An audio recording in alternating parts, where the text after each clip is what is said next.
साथीहरू म आज हजुरहरूलाई हाम्रो नेपालको जङ्गलमा पाइने है आयुर्वेदिक मसला देखाउँछु है। मसला त्यसलाई चाहिँ इन्डियातिर त धेरै चलाउँछ यो मसला है। हाम्रो नेपालमा चाहिँ कोहीले पनि चलाउन्न है। यो चाहिँ एकदम राम्रो आयुर्वेदिक मसला हो। यसलाई नेपालमा चाहिँ यसको चल्ती चलन त्यति छैन है। इन्डियाको चाहिँ हरेक घरमा हजुरले देख्नुहुन्छ यो मसला। यसलाई चाहिँ है म आज हजुरहरूलाई देखाउँछु है त्यो मसला। ल हेर्नुहोस् है साथीहरू है, म हजुरहरूलाई देखाउँदैछु है त त्यो मसला। यसलाई चाहिँ के भन्छ भनेपछि यो मसलालाई हाम्रो इन्डियामा चाहिँ धेरै चल्ती चलन छ। म यहाँ जङ्गलमा छु, हजुरहरूलाई देखाउँछु है। इन्डियातिर चाहिँ यो चाहिँ दालमा है अनेक चिजमा हाल्छ यो है।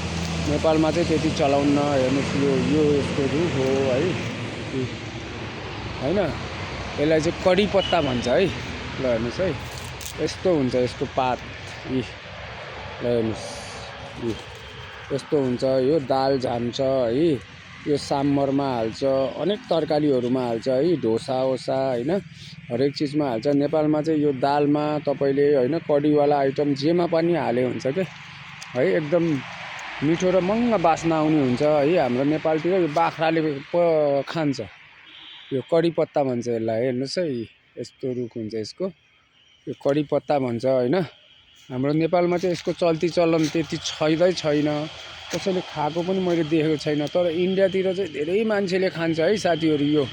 यो नभइकन तपाईँले सब्जी मन्डीमा जानुभयो भने यो चाहिँ बिक्रीमा हुन्छ मुठा मुठा गरेर।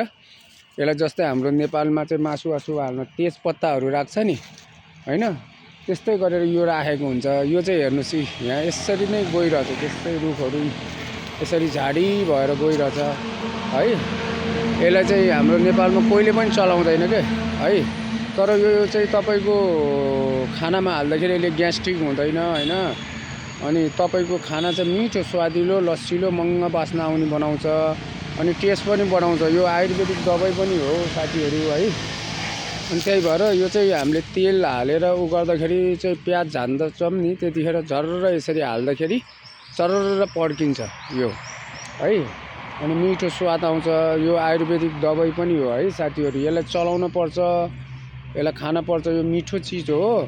तरकारी पकाउँदाखेरि यसलाई चाहिँ चट्ट धोइधाइ गरेर राम्रोसँग होइन तेल झानेर झर्र गरेर मिठो हुन्छ है। यसलाई कडी पत्ता भन्छ। हाम्रो यता मिरमिरे भन्छ।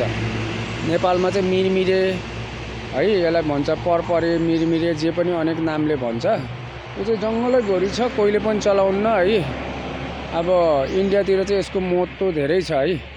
इन्डिया विदेशतिर धेरै देशहरूमा यो खान्छ। हाम्रो नेपालमा चाहिँ यसको चल्ती चलन मैले देखेको छैन है साथीहरू। ल म आजको भिडियो हजुरहरूलाई यही मसला सम्बन्धी देखाइदिएको हो। यो चाहिँ कडी पत्ता भन्छ इन्डियातिर है। एकदम मिठो हुन्छ। दालमा झान्दा अनेक चिजमा तरकारीहरू भेजिटेबल तरकारीहरू अब चिकन करीहरूमा होइन मटन करीहरूमा पनि चलाउँछ होइन। खसीको मासु कुखुराको मासुको कडी आइटमहरूमा चाहिँ यो एकदम चलाउँछ। र यो शरीरको लागि आयुर्वेदिक फाइदा पनि छ है साथीहरू। म आज यही भिडियो हजुरहरूको लागि चाहिँ यो मसला जो नेपालमा मिरमिरे भन्छ परपरे भन्छ यसको लागि चाहिँ बनाइदिएको हो है। हाइवेमा मलाई फलो गर्नु होला, लाइक गर्नु होला है। मेरो भिडियोलाई कमेन्ट गर्नु होला है। ल है साथीहरू भिडियो चाहिँ फुल वाच गरिदिनु होला है। ल